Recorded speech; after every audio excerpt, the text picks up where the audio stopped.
கணேசாய நமக. முருகா சரணம். திருக்கார்த்திகை தீப திருவிழா ஸ்பெஷல். பரணி தீபம். வீட்டில் கார்த்திகை பரணி தீபம் எந்த நேரத்தில் எப்படி ஏற்றுவது என்பது பற்றி இப்பதிவில் காண்போம். ஒவ்வொரு மாதத்திலும் ஒரு பரணி நட்சத்திரம் சிறப்புக்குரியது என்றாலும் கார்த்திகை மாதத்தில் வரும் பரணி நட்சத்திரத்துக்கு பாவங்களை போக்கும் சக்தி உள்ளது. கார்த்திகை மாதம் முழுவதுமே இறை வழிபாட்டுக்கான விசேஷமான மாதம்தான்.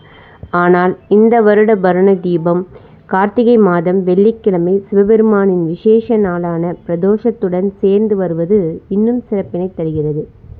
இப்படியான இந்த மாதத்தில் கார்த்திகை தீபத்துக்கு முதல் நாள் ஏற்றப்படும் தீபத்தை எப்படி ஏற்ற வேண்டும், ஏற்றும் போது நாம் என்ன செய்ய வேண்டும் என்பதை பற்றி பார்க்கலாம். பரணி தீபம் ஏற்றும் முறை எப்படி வந்தது?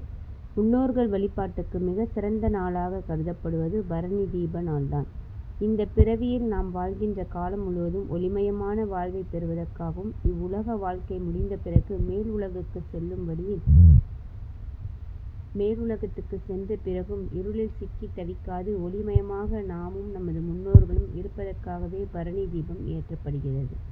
வீட்டில் பரணி தீபம் ஏற்ற நேரம்: திருக்கார்த்திகைக்கு முந்தைய நாள் முன்னோர்களின் பாவங்கள் நீங்கவும் நமது நலனுக்காக பரணி தீபம் ஏற்ற வேண்டும். திருக்கார்த்திகை தினத்துக்கு முந்தைய நாள் மாலை வேளையில் 6:30 மணிக்குள் பரணி தீபம் ஏற்ற வேண்டும்.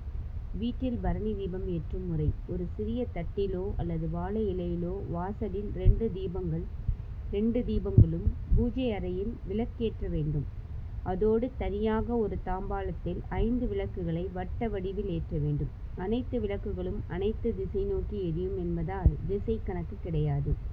5 என்பது பஞ்சபூதங்களிலும் நமது உடலிலும் வெளியிலும் சரியாக இருந்து நமக்கு அருள் புரிய வேண்டும் என்பதற்காகவும் சிவபெருமானின் பஞ்ச தொழில்களை விளக்குவதாலும் 5 தீபங்கள் ஏற்ற வேண்டும்.